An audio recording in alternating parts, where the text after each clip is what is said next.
اے لوگوں غور کرو، جب جب بھی میرے آقا کو جس نے بھی پکارا ہے، میرے مصطفیٰ دنیا میں تشریف لائے، تاجدار مدینہ کی دنیا میں آمد ہوئی، میرے آقا دنیا میں آئے، جس نے بھی آقا کو پکارا خدا کی قسم مدینے والے مصطفیٰ نے اس پر کرم فرما دیا۔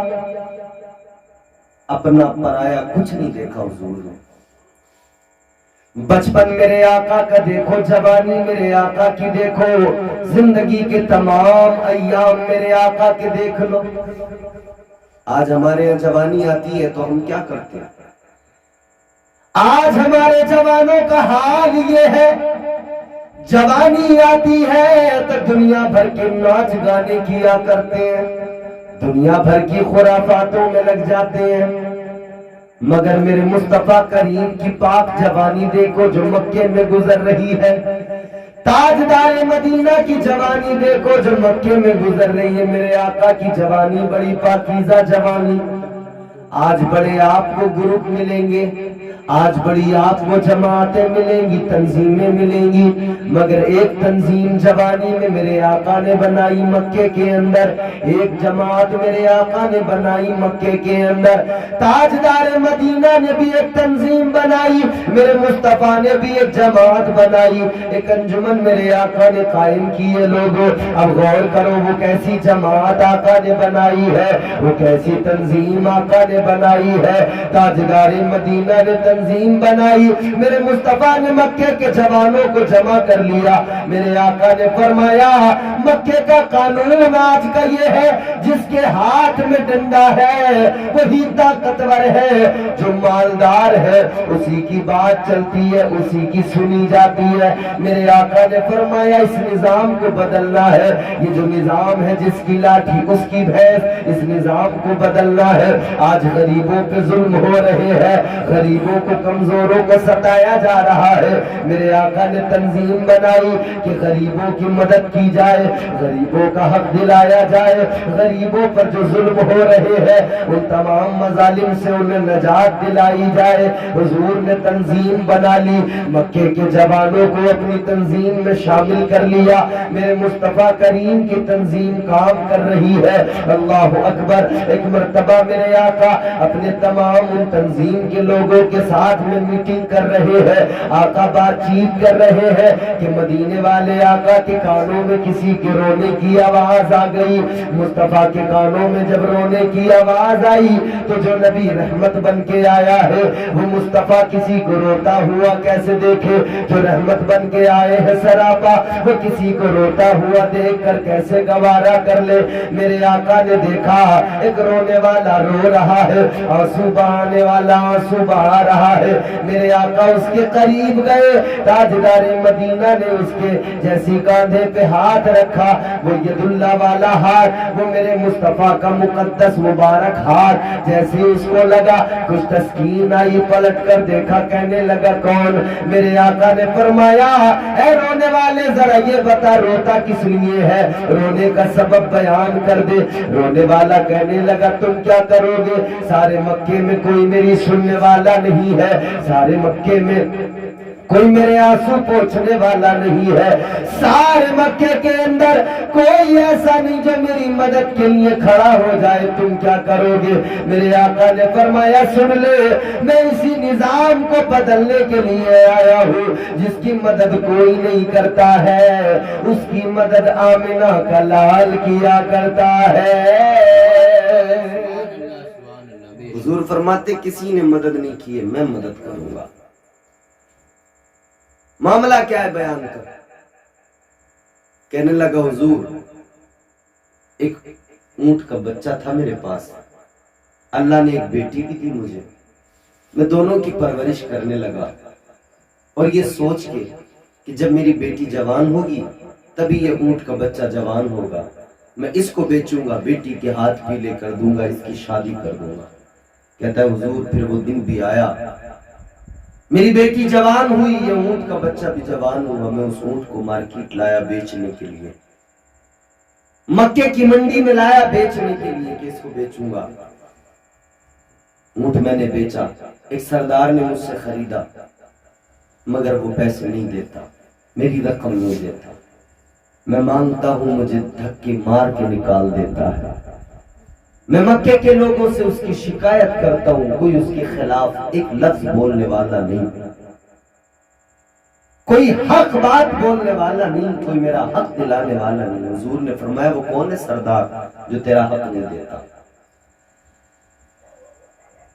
وہ انسان رو کے کہنے لگا یا رسول اللہ، وہ جو میرا حق نہیں دے رہا، جس پر میرا قرض ہے، میری رقم نہیں دے رہا، کہنے لگا کوئی معمولی آدمی نہیں ہے، مکے کا چودھری ہے، مکے کا امیر آدمی ہے، مکے کا سردار ہے۔ میرے آقا نے فرمایا تو نام تو بتا دے۔ کہنے لگا اس کا نام ابو جہل ہے، وہ ابو جہل ہے، کوئی اس کے خلاف بولنے کو تیار نہیں، کوئی اس سے کہنے کو تیار نہیں، وہ میرا حق نہیں دیتا، میں مانگنے جاتا ہوں مجھے دھکے مار کے نکال دیتا ہے۔ حضور نے ہاتھ پکڑا، فرمایا میرے ساتھ چل۔ مصطفیٰ کریم لے کر گئے، فرمایا بتا کون سا دروازہ ہے؟ اسی دروازے پہنچے۔ حضور نے فرمایا تجھے پیسے نہیں دیتا نا؟ حضور نے دروازہ کھٹکھٹایا، ابو جہل اندر ہے۔ ابو جہل کی بہن نے دیکھا، جا کر کہا ابو جہل آج تجھے پتہ نہیں تیرے دروازے پہ کون آیا؟ کہا کون آیا؟ کہا تیرے دروازے پہ آج عبداللہ کا بیٹا محمد عربی آیا ہے۔ سبحان اللہ۔ جیسے اتنا سنا ہے ابو جہل نے کانپ گیا، لرز گیا، کہنے لگا جا میری بہن معلوم کر کیوں آئے۔ معلوم کیا گیا تو میرے آقا نے فرمایا اس غریب کا حق ہے، وہ حق دلانے آیا ہوں۔ ابو جہل کو جیسے معلوم ہوا تو جتنی رقم اس کی بنتی تھی اس سے زیادہ لے کر آیا، لا کر اس غریب کو دی۔ کہنے لگا لے یہ تیری رقم ہے، یہ تیرا حق ہے، جتنا بنتا تھا اس سے زیادہ لے کر آیا ہوں، لے اپنا حق لے کر چلا جا۔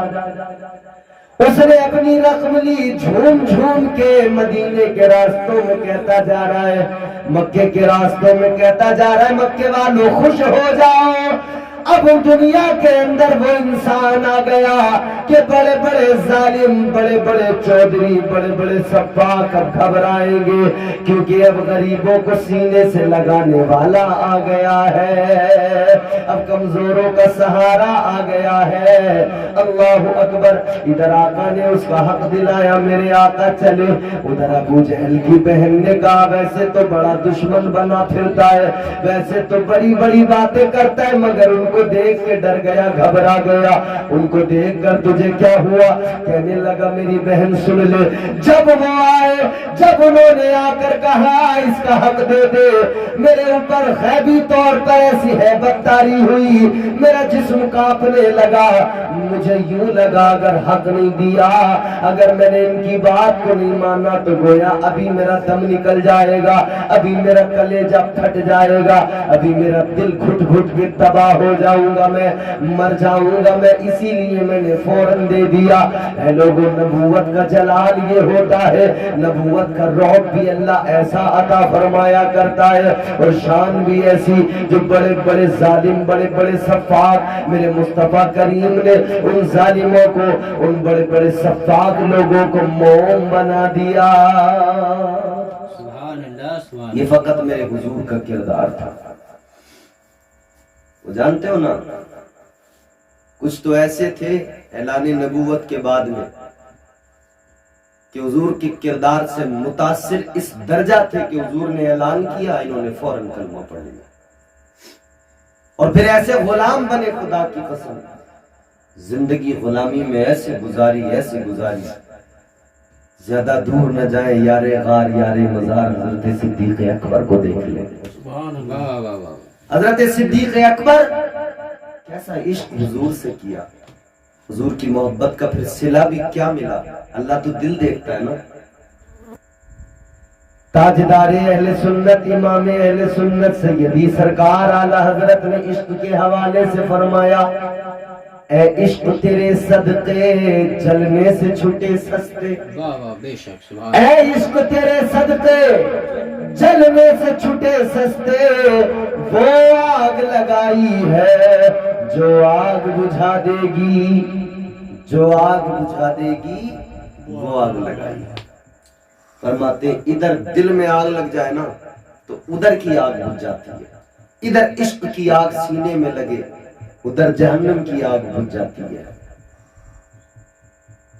وہی تو آگ تھی حضرت ابوبکر صدیق کے سینے میں کہ جس نے انہیں افضل البشر بنا دیا، افضل البشر بعد الانبیاء، نبیوں کے بعد اگر انسانوں میں سب سے زیادہ مقام بلند کسی کا ہے تو وہ جناب صدیق اکبر کا ہے۔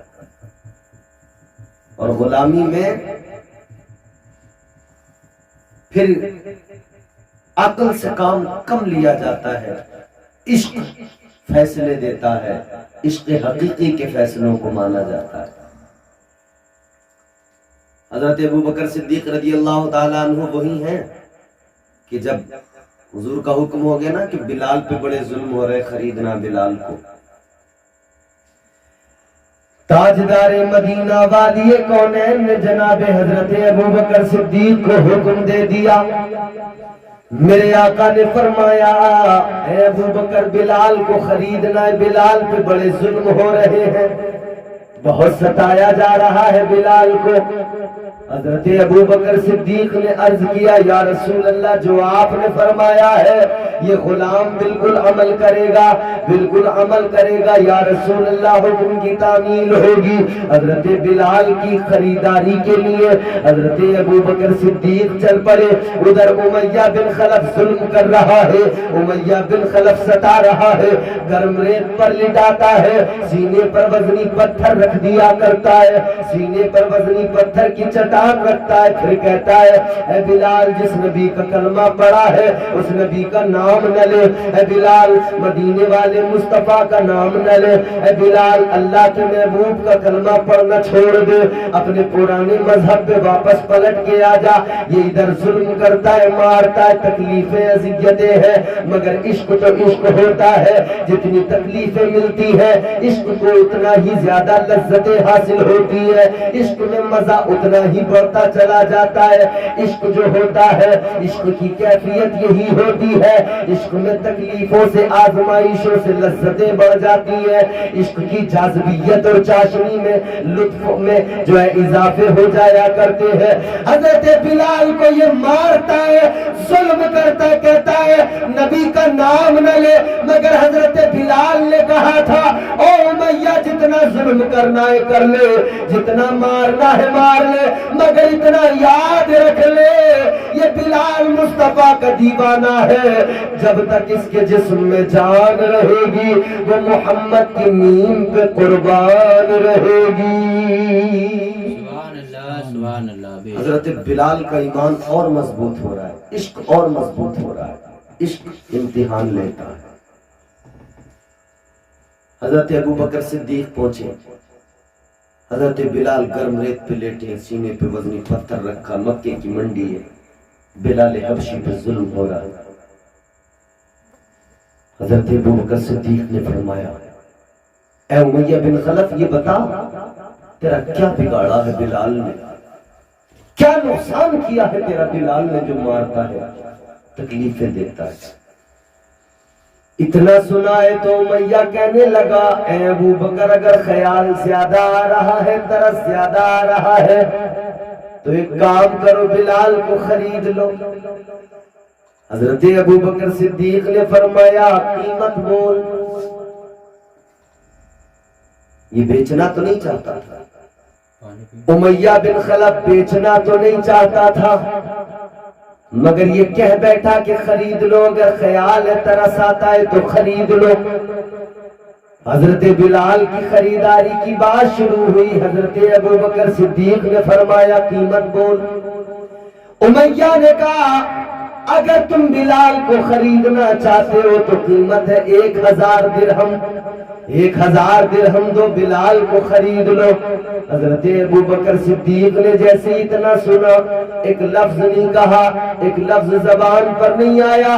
حضرت ابو بکر صدیق نے 1000 درہم کی تھیلی نکالی اور وہ تھیلی امیہ کے ہاتھ پہ رکھ دی، فرمایا بلال کو میرے حوالے کر دے۔ اب اتنا دیکھا ہے امیہ نے، حیران ہو گیا کہ میں نے تو قیمت اتنی زیادہ بتائی تھی کہ خرید نہ سکے بلال کو، میں نے تو قیمت اتنی زیادہ بتائی تھی مگر یہ تو اتنی قیمت دے کر بھی خریدنے لگے ہیں۔ جو لوگ وہاں موجود ہیں وہ بھی حیران ہیں، دیکھ کے سوچ رہے ہیں بلال کی اتنی قیمت کب سے ہو گئی، اتنی قیمت کو بلال پہ انہوں نے خرید لیا۔ مگر ادھر حضرت ابو بکر صدیق نے 1000 درہم دیے، ادھر امیہ بھی حیران ہو گیا۔ اب امیہ کی نیت میں بے ایمانی آ گئی، کہنے لگا ابو بکر میں نے 1000 غلطی سے بول دیا، میں 2000 درہم بولنے والا تھا۔ حضرت ابو بکر صدیق سے کہنے لگا ہے اگر ابو بکر اگر تم بلال کو خریدنا چاہتے ہو تو 1000 درہم میں نہیں 2000 درہم قیمت ہے۔ حضرت ابو بکر صدیق نے جیسے ہی سنا ہے ایک لفظ پھر بھی نہیں کہا، 1000 درہم کی تھیلی اور نکالی، امیہ کے ہاتھ پہ رکھ دی، فرمایا بلال کو میرے حوالے کر دے۔ امیہ تو حیران ہو گیا اور سارے لوگ بھی حیران ہیں۔ وہ بلال حبشہ کا رہنے والا کالا بلال، اسے کوئی 100-200 درہم پر نہ خریدتا ہو، آج اسے 2000 درہم پر ابو بکر خرید رہے ہیں۔ اللہ اکبر کبیرہ۔ ادھر 2000 درہم دیے مگر اس کی نیت میں بے ایمانی۔ امیہ بن خلف کہنے لگا اے ابو بکر قیمت ابھی بھی کم ہے۔ آپ نے فرمایا بول کیا چاہتا ہے؟ کہنے لگا ابو بکر تمہارے پاس ایک مصری غلام ہے، آپ نے فرما دیا تیرا ہوا، بلال کو میرے حوالے کر دے۔ کہنے لگا مجھے کھجوروں کے درخت پیڑ بھی چاہیے۔ حضرت بلال کی قیمت کے عوض کہتا ہے کہ مجھے کھجوروں کے درخت بھی چاہیے۔ حضرت ابو بکر صدیق نے فرمایا دے دیے جائیں گے، چل وہ بھی تیرے ہو جائیں گے، اب بلال کو میرے حوالے کر دے۔ اب لوگ بھی تانا دینے لگے او امیہ تجھے غیرت نہیں آتی، شرم نہیں آتی، کتنی بار زبان بدلے گا، اپنی زبان پہ تو ذرا قائم رہ، اور کتنی قیمت لے گا بلال کی۔ حضرت ابو بکر صدیق نے قیمت دی ہے، اب یہ مجبور ہو کے کہنے لگا بلال کو لے کر چلے جاؤ۔ حضرت ابو بکر صدیق آگے بڑھے، آپ نے حضرت بلال کے سینے سے وزنی پتھر ہٹایا اور آپ نے بلال کو اٹھایا۔ بلال نے کراتے ہوئے آنکھیں کھول کے دیکھا، فرمایا کون؟ حضرت ابو بکر صدیق نے فرمایا اے بلال اٹھ جاؤ تمہارے خریدار آئے ہیں۔ سبحان اللہ۔ اے بلال تمہارے خریدار آئے ہیں۔ بلال کو اٹھایا، ہاتھ پکڑ کر لے کر چلنے لگے۔ پیچھے سے امیہ نے کہا بلال، پیچھے سے امیہ نے کہا ابو بکر سنو، ہم تو سمجھتے تھے تم بڑے سیانے تاجر ہو، بڑے ذہین تاجر ہو، ہم تو سمجھتے تھے بڑے عقل مند تاجر ہو، مگر آج پتہ لگا تم تو بڑے بے وقوف ہو۔ حضرت ابو بکر صدیق نے پلٹ کے دیکھا، فرمایا مطلب؟ وہ کہنے لگا تم نے تو نقصان کا سودا کر لیا، نقصان کا سودا کر کے جا رہے ہو۔ حضرت ابو بکر صدیق نے فرمایا نقصان کا سودا امیہ میں نے نہیں کیا، نقصان کا سودا تو تو نے کیا ہے۔ امیہ کہنے لگا ابو بکر میرا کون سا نقصان ہوا، مجھے تو فائدہ ہی فائدہ ہوا ہے۔ بلال کی معمولی سی قیمت ملتی مگر تم سے میں نے 2000 درہم بھی لے لیے، غلام بھی لے لیا، کھجوروں کے درخت بھی لے لیے، میں تو بڑے فائدے میں ہوں۔ کہنے لگا میں نے تو بڑے منافع کا سودا کیا، میں نقصان میں نہیں ہوں، مگر ابو بکر تم نے گھاٹے کا سودا کیا۔ حضرت ابو بکر صدیق نے اتنا سنا، فرمایا او امیہ سن لے،